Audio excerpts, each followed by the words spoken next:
ಯಾದಗಿರಿ ಜಿಲ್ಲೆಯ ಸುರಪುರ ನಗರಸಭೆಯಲ್ಲಿ ಹೊರಗುತ್ತಿಗೆ ಆಧಾರದ ಮೇಲೆ ನೇಮಕಗೊಂಡಿರುವ ಜನನ ಮತ್ತು ಮರಣ ಪ್ರಮಾಣ ಪತ್ರ ವಿಭಾಗದಲ್ಲಿ ಕರ್ತವ್ಯ ನಿರ್ವಹಿಸುತ್ತಿರುವ ಅಧಿಕಾರಿಗಳು ಜನನ ಮತ್ತು ಮರಣ ಪ್ರಮಾಣ ಪತ್ರ ಮಾಡಿಸಿಕೊಳ್ಳಲು ಬರುವ ಸಾರ್ವಜನಿಕ ಅಕ್ರಮವಾಗಿ ಹಣ ತೆಗೆದುಕೊಳ್ಳುತ್ತಿದ್ದಾರೆ ಎಂಬ ಆರೋಪ ಕೇಳಿಬಂದಿದೆ.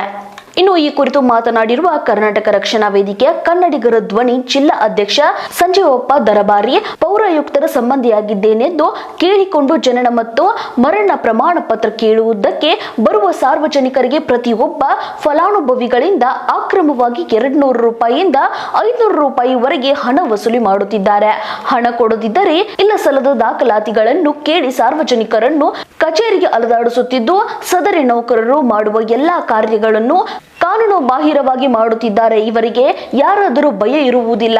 ಅದರಿಂದ ಹೊರಗುತ್ತಿಗೆ ಆಧಾರದ ಮೇಲೆ ಕರ್ತವ್ಯ ನಿರ್ವಹಿಸುತ್ತಿರುವ, ಭ್ರಷ್ಟಾಚಾರವೆಸಗುತ್ತಿರುವ ಸದರಿ ನೌಕರರ ಮೇಲೆ ಶಿಸ್ತಿನ ಕ್ರಮ ಜರುಗಿಸಿ ಇವರನ್ನು ಸೇವೆಯಿಂದ ವಜಾಗೊಳಿಸಬೇಕೆಂದು ಆಗ್ರಹಿಸಿದ್ದಾರೆ. ಇನ್ನು ಈ ಕುರಿತು ಪೌರಾಯುಕ್ತರಿಗೆ ಮನವಿ ಪತ್ರ ಸಲ್ಲಿಸಿದ್ದಾರೆ.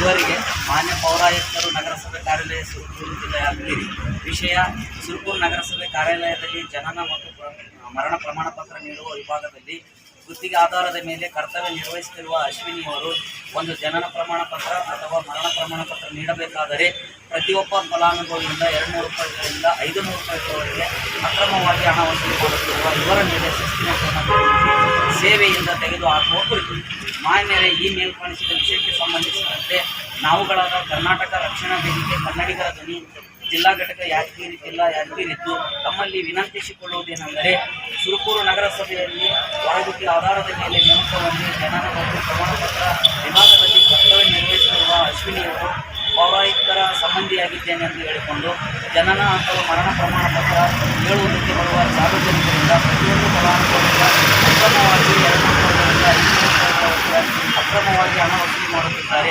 ಹಣ ಕೊಡದಿದ್ದರೆ ಇಲ್ಲ ದಾಖಲೆಗಳನ್ನು ಕೇಳಿ ಸಾರ್ವಜನಿಕರನ್ನು ಕಚೇರಿಗೆ ಅಲೆದಾಡಿಸುತ್ತಿದ್ದು, ಸದರಿ ನೌಕರರು ಮಾಡುವ ಎಲ್ಲ ಕಾರ್ಯಗಳನ್ನು ಕಾನೂನು ಬಾಹಿರವಾಗಿ ಮಾಡುತ್ತಿದ್ದಾರೆ. ಇವರಿಗೆ ಯಾರಿಗೂ ಅಂಜಿಕೆ ಇರುವುದಿಲ್ಲ.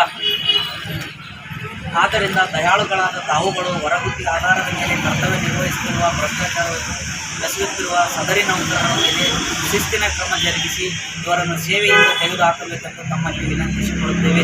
ಒಂದು ವೇಳೆ ಯಾವುದೇ ಕ್ರಮ ಜರುಗಿಸದೆ ಹೋದಲ್ಲಿ ನಿಮ್ಮ ಕಚೇರಿ ಎದುರಲ್ಲಿ ಉಗ್ರವಾದ ಹೋರಾಟ ಹಮ್ಮಿಕೊಳ್ಳಲಾಗುವುದೆಂದು ತಮ್ಮಲ್ಲಿ ಮನವಿ. ವಂದನೆಗಳೊಂದಿಗೆ